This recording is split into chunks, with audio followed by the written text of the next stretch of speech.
crois qu'on doit commencer par, cette fois-ci, par la conclusion. J'ai dit au gouverneur de la région de Mopti, aux autorités locales, à la commission d'organisation, qu'ils ont fait le plein.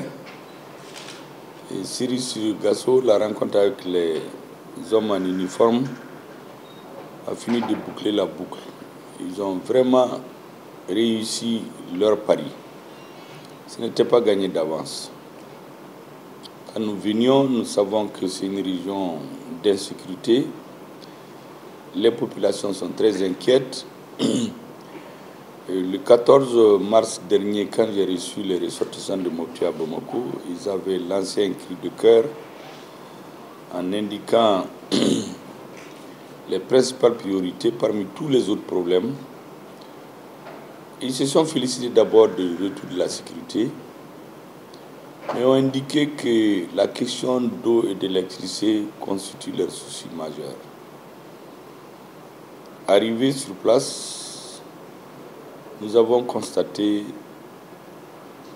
que ce qu'ils ont dit à Bamako est une réalité criarde à laquelle la population de Mopti tient.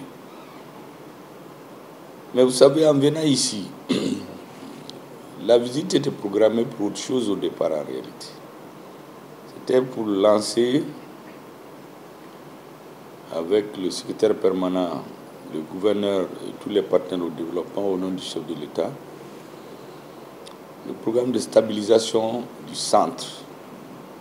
Le centre s'entend la région de Ségou, de Mopti, de San, de Bandiagara, d'Ouanza, la nouvelle région. Nous avons fait le constat que la crise multidimensionnelle enclenchée dans notre pays en 2022 s'est déplacée progressivement en 2012, disons, pour être au centre du Mali et transformée pratiquement en épicentre de la crise. C'est des populations qui vivent depuis des années ensemble, des millénaires, se sont trouvées en conflit que les terroristes ont organisés. Vous avez aujourd'hui la lutte contre le terrorisme, les conflits intercommunautaires, intracommunautaires souvent même des règlements de comptes. Mais face à tout cela, je crois que en écoutant les populations de Mopti, l'analyse que le gouverneur a faite de la situation, pourquoi cette crise, et les conclusions que les populations de Mopti ont tirées en faisant le constat des difficultés qu'ils ont, le gouvernement s'est engagé avec le secrétariat permanent de gestion de la crise du centre à donner une réponse ou des réponses aux différentes préoccupations des populations, qui constituent une grande partie de notre peuple. Nous avons comptabilisé environ 4 500 000 sur les 20 millions de Maliens qui vivent dans ce qu'on appelle le centre. J'ai insisté hier, dès le premier jour, auprès des partenaires techniques et financiers, que tous ceux qui sont au Mali sont censés être nos amis. Mais que désormais, il y a un changement de paradigme chez nous. De nouvelles orientations sont édictées par le chef de l'État, le président de la transition. C'est le triptyque que tout le monde connaît désormais. Il faut respecter la souveraineté du Mali. Il faut qu'on nous laisse le libre choix de nos partenaires et de notre partenaire stratégique.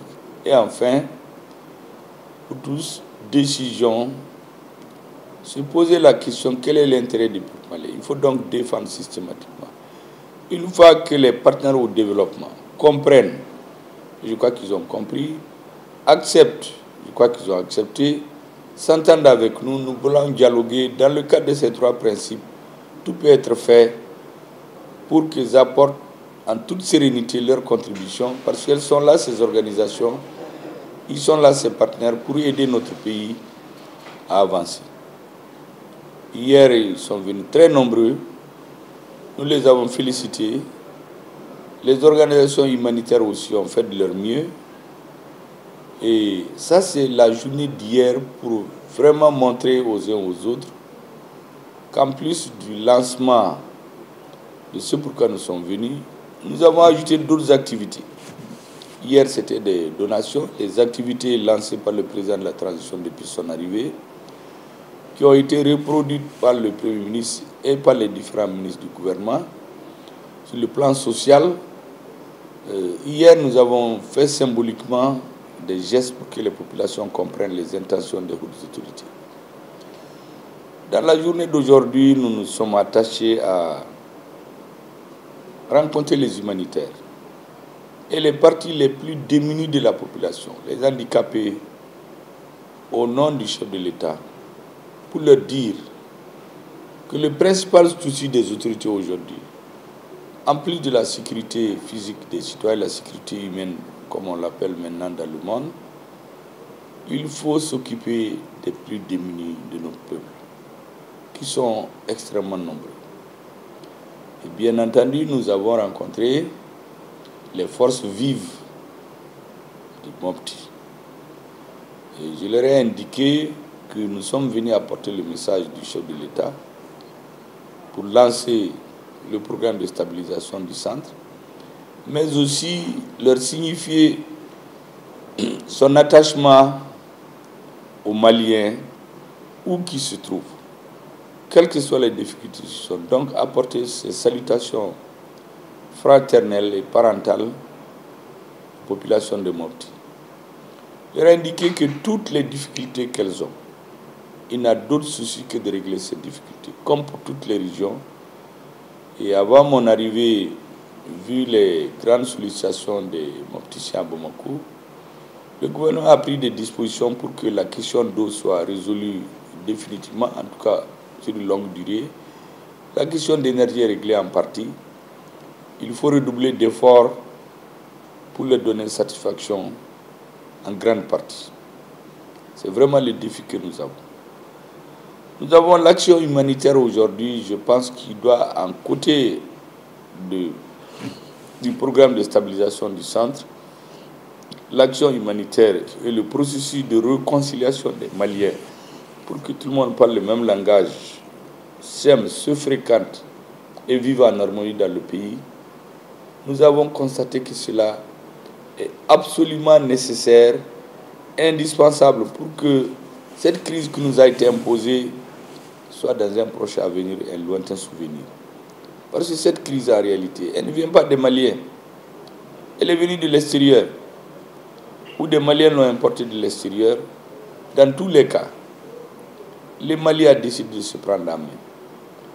Et vous avez constaté les Mopticiens, malgré l'amertume chez beaucoup, tout le monde reconnaît que la sécurité, elle n'est pas totale, mais elle s'est fortement améliorée. Mais au prix de quoi? Au prix d'un engagement indéfectible de tous les jours, de tous les instants, de notre vaillante force, de nos vaillantes forces armées de sécurité. J'ai indiqué aux uns et aux autres que l'armée ne peut réussir que quand elle a le soutien total de la population. Les militaires, c'est des hommes comme nous. Quand vous les mettez en civil, vous ne les reconnaîtrez même pas. Ils ont leurs femmes, leurs mamans, leurs épouses, leurs enfants. Et ils ont leur pays. Donc, si on ne les soutient pas, s'ils ne se sentent pas aimés par la population, ils ne peuvent pas se concentrer pour donner leur vie. Or, c'est le seul métier dans le monde où le chef peut vous envoyer dans une mission où vous pouvez laisser la vie. Mais vous ne refusez jamais. Ils ont donc besoin de soutien. Surtout qu'ils donnent le meilleur d'eux-mêmes. Et j'ai fini tout par les rencontrer et leur dire toute la reconnaissance du peuple malien, du gouvernement, du chef suprême des armées, lui il est au courant, mais l'ensemble des Maliens, pour ce qu'ils font. Nous parlons de souveraineté retrouvée. Cette souveraineté, elle nous a été restituée en grande partie par l'armée. Quand je dis l'armée, c'est tous les hommes en tenue. Elle a gagné des combats. Elle gagnera la victoire parce que notre cause est juste, j'ai l'habitude de le dire.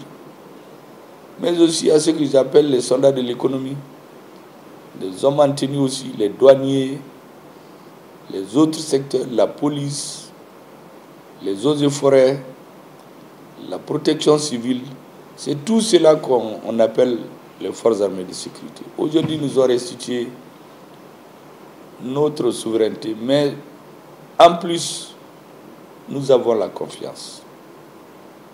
La confiance, c'est la force d'une nation. Vous regarderez dans toutes les grandes nations, on cultive la confiance chez l'enfant dès son petit âge pour lui faire croire que son pays est le meilleur. Parce qu'un peuple confiant, il peut tout. On n'avait pas cette confiance il y a quelques années. Nous l'avons aujourd'hui. Il nous appartient chacun de jouer son rôle. Les paysans, je les ai rencontrés hier. Je les ai écoutés. Nous avons eu un opérateur exemplaire à Mopti qui, au lieu d'aller déposer son argent dans les banques, aide les paysans, leur fait des crédits. Moi, je suis un fils de paysan. Je sais que quand les récoltes finissent, généralement dans les villages, nous bazardons tout. Quelques 3 mois après, on tombe dans la précarité. Lui, il fait des prêts sur 2-3 ans. Il aide à acheter les céréales des paysans pendant les périodes d'abondance pour ne pas les brader et les céder à des prix compétitifs au moment de la soudure. Ça, c'est un exemple. C'est aussi son combat. Que chacun fasse son travail. Les soldats se battent, les paysans cultivent, les éleveurs élèvent, les pêcheurs pêchent, les commerçants font le commerçant. Je pense que si chacun fait son travail avec un bon leadership, le pays peut avancer. Et ce leadership, Dieu merci, nous l'avons aujourd'hui. Profitons-en pour que cette transition puisse être exemplaire à tous les points de vue. C'est ça notre souhait. J'ai bien sûr effleuré au passage le projet de constitution qui a été exposé à la télévision, que le président va bientôt présenter à la population. Ce sera un indicateur pour nous.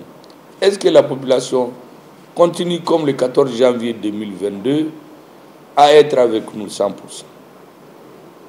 Ce serait un grand indicateur pour mettre les autorités en confiance. Si nous donnons des interviews, nous faisons des meetings, nous faisons les plateaux à l'extérieur, c'est parce que les Maliens sont confiants. C'est parce que les Maliens sont rassurés. C'est parce que les Maliens ont leur dignité. Tout cela, c'est parce que chacun doit faire son travail. Et j'ai terminé tout de suite pour être avec les militaires, pour leur dire qu'ils ne doivent avoir aucun complexe. Moi, c'est ma profonde conviction, bien avant que je ne pense que je vais être Premier ministre. Je sais que dans un pays, tout pouvoir politique qui n'est pas adossé à une armée solide, il ne peut pas tenir. Comme tout pouvoir militaire qui n'est pas adossé à une politique, des politiques qui ont de la vision, il ne peut pas réussir. Donc c'est la combinaison des deux qui font la force de cette transition. Et les Maliens doivent nous aider. Nous les demandons de nous aider parce que la situation est très difficile dans le monde entier. Et faire preuve de compréhension. Le président, le gouvernement, le Conseil national de transition sont dédiés exclusivement à cela et rien d'autre. Pour que cette transition reste l'une des transitions les plus mémorables de l'histoire du Mali. Voilà ce que je voulais dire sur cette mission. Et merci beaucoup. Merci.